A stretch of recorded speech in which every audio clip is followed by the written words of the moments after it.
Hi, good morning guys. Today is Friday. It is a cloudy day. So maglalakad muna ako dito sa labasan para magkaroon tayo ng physical fit katawan. Hindi pa masyadong lumabas yung araw. Kaya maganda kayo mag-walkathon. Maganda ito sa katawan. Weekly walkathon lang to guys. Conduct na naman ako ng weekly walkathon. Wala muna tayong jogging. Kasi wala tayong kain guys. Baka bigla na lang tayong matumba. So ako'y naglalakad lang dito sa aming lugar papunta sa Sandawa Park to energize my body. That's only to make it right. Kasi nga ang aking balakang ay sumasakit. Dala ng katandaan siguro to. Kasi nga pag nakahiga ako, pag naantok, kung paano forma ng katawan ko, yun, natulog lang ako. Katagilid, kung ano-ano. Kasi napikil ba? Saya pa. Marami na tayong naramdaman pagka ganito nakaedad na. Nung mga bata pa tayo, hindi natin naramdaman to eh. So, ang gagawin ko, as usual, weekly exercise lang. Pagka may time akong sa umaga, walking lang pagkalabas ko sa trabaho, lalakad lang ako. Yan lang aking pinaka-exercise papunta sa sakayan ng jeep. At sa hapon, lakad ulit. Pero pag ganitong weekly na day off naman ako, eh siyempre as usual medyo mababa ang lakad, at least mga 30 minutes. So, sa mga 30 minutes papunta doon sa Sandawa Park, pagbalik din 30 minutes, okay na yun. Kasi may mahabang time, diba? Ay fasting, kailangan relax pagdating sa bahay. Kasi di tayo pwedeng magpainit, di tayo pwedeng magpagod. Tsaka number one na magpuyat, diop na nga eh, diba? Tulog tayong maigi, at least mga 8 hours or more. Sarap matulog kaya pag diop kayo, wala kang iniisip, wala kang mga iniisip na kung ano-ano. So ganoon lang ang ginagawa ko guys pag day off. Dito lang ako sa aming bahay, hindi ako naglalabas para hindi tayo matempted, kaya nga. At maaga ako ngayon mag-walkathon dahil nga pag tanghali na masakit sa balat, saka siyempre maghihina tayo lalo na yan, hindi wala tayong kain, diba? So ganitong umaga lang, tapos sa Sandawa Park, walkathon ng mga apat siguro na ikot doon sa maliit na oval doon. Hindi na tayo lalayo, dito lang tayo sa malapit lang. At siyempre habang naglalakad, nag-iimot. Ay, ibig sabihin nag-emotion.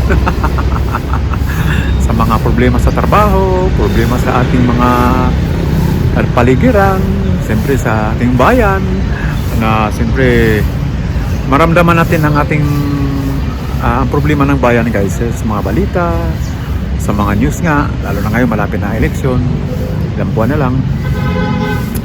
So payo ko sa inyo guys, iboto natin yung mga dapat nating, yung sa tingin natin, yung maasahan natin sa darating na eleksyon, yun ang iboto natin. Alam natin na makakatulong sa ating lugar. So siyempre alam niya kung sino yung dapat yung iboto, di ba?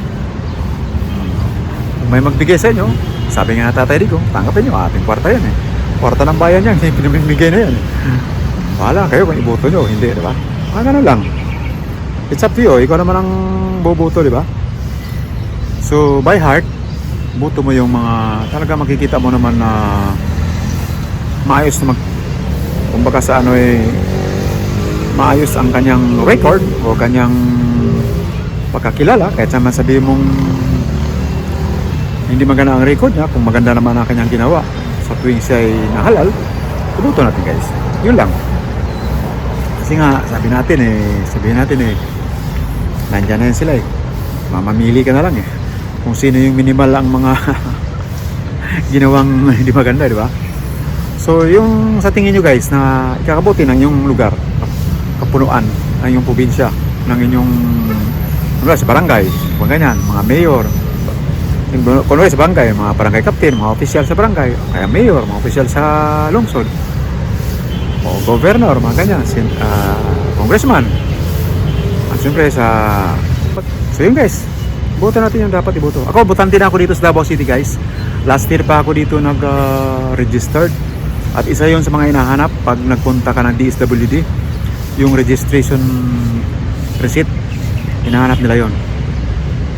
Pati na dun sa senior citizen ID, mahanapan ka nun. bago ka mabigyan ng ID. Saan ka naka-registered? Or naka-registered ka ba? Kaya ako naka-registered na ako dito sa Davao City. So dito na ako bubuto guys. So I'm a resident dito sa Davao City and I am willing to go sa mga dapat ko ibuto dito sa Davao. Kasi nga dito na ako natira. So ang experience ko sa BPO kahit pa iba-iba ng accounts dahil nga seasonal lang ang ating ina-apply ang account o seasonal ang mga account na aking na-applyin nga. So inshallah kahit na seasonal lang kami paano nakaka-survive din ako naman dito sa Davao City.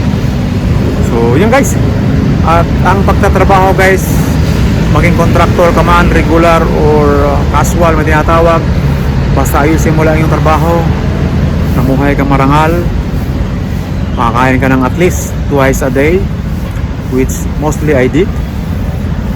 And yes, kasi nga mas marami pang nagugutom guys. Yung iba nga hindi talaga kumakain kahit once a day. So isa na to sa aming pininiwalaan sa amin sa Islam. Kaya kami nagpa-fasting para maramdaman natin na napakahirap ang walang kakain sa buong maghapon. At ito naman ay para magkataon tayo ng pagkakataon kung maluwag-luwag ka naman sa buhay o nakaluwag-luwag ka man, mamigay tayo guys sa mga talagang walang-wala. Kasi may batas dito guys, ordinansa ito bawal ka mamigay sa mga nagpapalimos at saka yung mga nangangalabit lalo na. So buti pa pagkain na lang ibigay mo, wag na pera. Sigurado kang kakainin niya yun kasi pag nagutom siya, sisinyas yan nagugutom mo, bigyan mo pagkain, biskuit man lang o tinapay, bilhan mo lang. Kung wala ka pang bili, o kung wala ka pang bili, talagang nasa loob mo, bigyan mo ng karapat-dapat lang na may bili ng pagkain. Kasi yung iba, sinusugal pala nila, iniinom So hindi rin maganda, diba? So kaya lang guys, alam naman tayo, mawain kang mga Pilipino, diba? So kailangan lang na magbigay tayo, siguradong alam na nabili na pagkain. So ako'y magpapatuloy na guys at ako'y maglalakad kasi pasikat na yung araw. At ilang ikot lang ako sa San Juan with see ulit. So guys, unang ko to ikot dito sa San Juan area, yan ikot lang ako dito, maliit na oval. Walk lang ako guys, normal walk lang para ma-energize lang ang ating katawan, ang ating mga kasukasuan. Kasi nga kailangan natin yun. So welcome to my vlogs. I'm John Cadena at your service. So yun nga guys, tuloy-tuloy pa rin ang aking trabaho sa BPO Kapel ng I-Core as a call center agent. At siyempre lagi tayong panggabi minsan talagang hindi tayo makakain ng maayos kasi nga tama na panggabi, sa malamlan lang natin ang ating sikmura. Ang kain ko naman ngayon ay iftar time. Pagkasigaw ng call of prayer maririnig ko dito sa mosque ng Pantiruhan, maririnig ko sa aming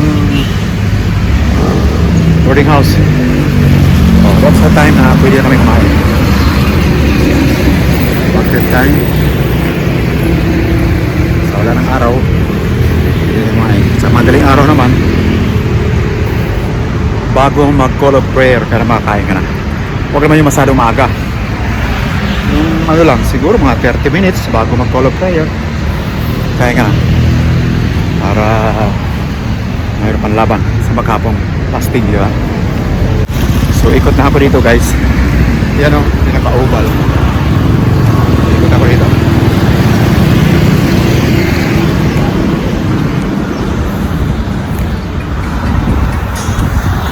Siguro ilang ikot uwi na rin ako kasi may sumisilang na yung guys, pangalawang ikot ko na to guys sa oval. Yan. Siguro pangalawang ikot enough na, uwi na ako kasi nga pupunta pa akong Candelaria Park, mag-iikot pa ako doon. Dadaan ako dito sa terminal para alamin natin kung marami pang biyahe ngayon sa papuntang probinsya. Kasi nga, ngayon, Friday. Mamaya pala may prayer kami. Hindi ko alam kung saan ako mag-aakin. Either dito sa Isim City or dito sa Almendras Gym malapit. Depende na kung saan ako dadalhin ang mapa. Ito na guys, dire-diretso na tayo. At siyempre, pintuhan tayo habang naglalakad. Medyo maayos naman ang panahon. Walang nagbabadyang ulan. At dito kadalasan sa hapon o sa gabi, ulan talaga dito guys. Hindi naman kalakasan. Kaya lang doon sa aming lugar na baha pagka naulan. Yung baha naman doon ay tamang-tama lang mabasa yung sapatos mo. Kaya kailangan doon pag umpisa pala ng ulan, alis ka na. Pag may paso ka. O kaya akit ka na sa iyong kwarto. Huwag ka nang bumaba. Kailangan kumpleto ka ng pagkain doon kung ikaw ay tinatabad ng lumabas. Pwede naman magchichinilas. Sila, alam mo ang tubig baha. Diba? Madumi yun. So ako, nag-stack ko ng pagkain yun. Good for 2 to 3 days. Para kung just in case sa ulan, kaya sobrang init, hindi ka lalabas. Yan o, ulan sa gabi. Hindi ka lalabas. Pero pag galing ako trabaho, hindi na ako nag-stack. Kasi wala na akong time kumain sa kwarto. Pag-alis ko, doon ako nakain sa pantry. Mas madaling araw, di ba? Fasting ako, kain na rin ako doon. Na may lunch kami sa gabi. So, kain ako. Pag-uwi na bahay, so tulog na lang. So, wala akong pagkain sa bahay pag kanyang mga kakataon. So, ito guys, pangalawang ikot ko na dito sa Ubal. Ubal na yan. Ayos na itong dalawang ikot. Pagdating ko sa dulo, punta na ako ng Candelaria Park para doon naman ako mag-conduct ng vlog sa third channel ko. So doon naman ako mag-vlog para sa third channel ko kasi itong channel na to pang second channel. Once a week lang ako nag-vlog dito sa channel na to. Dati-dati dalawa eh may trabaho na tayo ngayon, hindi na natin kayanin. So enough na yung once a week, but yung main channel ko everyday talaga yun. Mga kaganapan kung anong mga ginagawa ko. So yun ang ating dokumentaryo. Pero dito sa second at saka sa third channel, mga updates lang, mga kwento-kwento sa buhay. Mga ganun. O diba? Simple lang pero rock.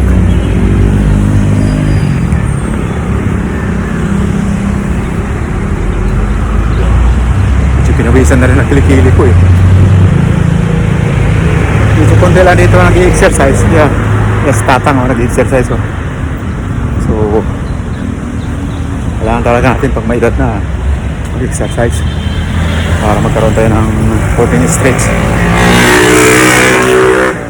sa ating mga tuhod, paa, litid, matuwid o mga stretch at lumakas tayo o magkaroon tayo ng stable na paglalakad. Kasi minsan pag may na nating tuhod, wala na hina lang ating hakbang minsan hindi na pantay di ba? Okay, tapos na ang aking dalawang ikot, dalawang ikot dito sa Ubal. So yes, yan ang mga vlog ko sa ito. Nasiyan kayo mag-like kayo, mag-share at mag-subscribe sa akin channel, John Khaled Cadena. Peace.